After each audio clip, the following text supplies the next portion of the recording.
جو مومن ہیں وہ تو اللہ کی راہ میں لڑتے ہیں، اور جو کافر ہیں وہ شیطان کی راہ میں لڑتے ہیں۔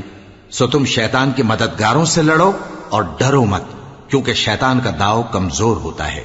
بھلا تم نے ان لوگوں کو نہیں دیکھا جن کو پہلے یہ حکم دیا گیا تھا کہ اپنے ہاتھوں کو جنگ سے روکے رہو اور نماز پڑھتے اور زکوٰۃ دیتے رہو؟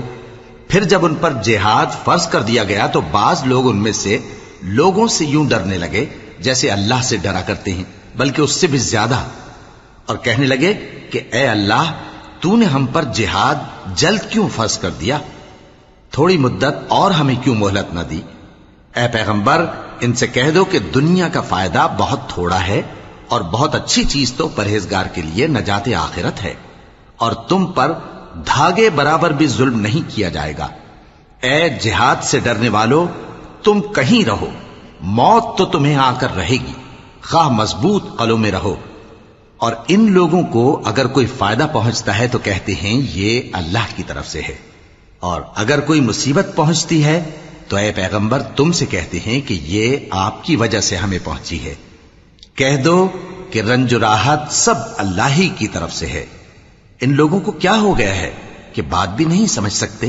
اے آدم زاد، تجھ کو جو فائدہ پہنچے وہ اللہ کی طرف سے ہے، اور جو نقصان پہنچے وہ تیری ہی شامت اعمال کی وجہ سے ہے۔ اور اے نبی، ہم نے تم کو لوگوں کی ہدایت کے لیے پیغمبر بنا کر بھیجا ہے، اور اس بات کا اللہ ہی گواہ کافی ہے۔ جو شخص رسول کی فرما برداری کرتا ہے تو بے شک اس نے اللہ کی فرما برداری کی، اور جو نافرمانی کرے تو اے پیغمبر، تمہیں ہم نے ان کا نگہبان بنا کر نہیں بھیجا۔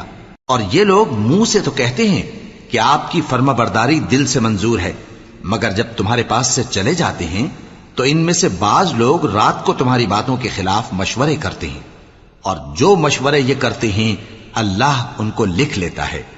سو ان کا کچھ خیال نہ کرو، اور اللہ پر بھروسہ رکھو، اور اللہ ہی کافی کارساز ہے۔ بھلا یہ قرآن میں غور کیوں نہیں کرتے؟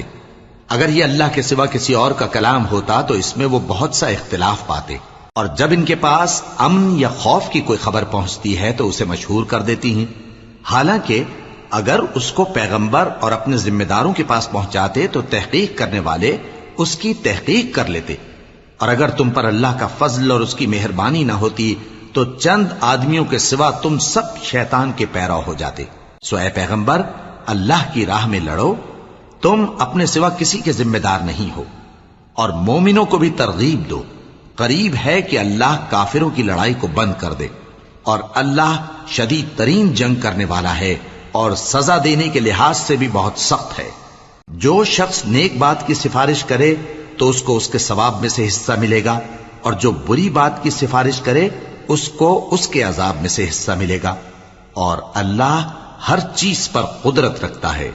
اور جب تم کو کوئی دعا دے تو جواب میں تم اس سے بہتر کلمے سے اسے دعا دو، یا انہی لفظوں سے دعا دو، بے شک اللہ ہر چیز کا حساب لینے والا ہے۔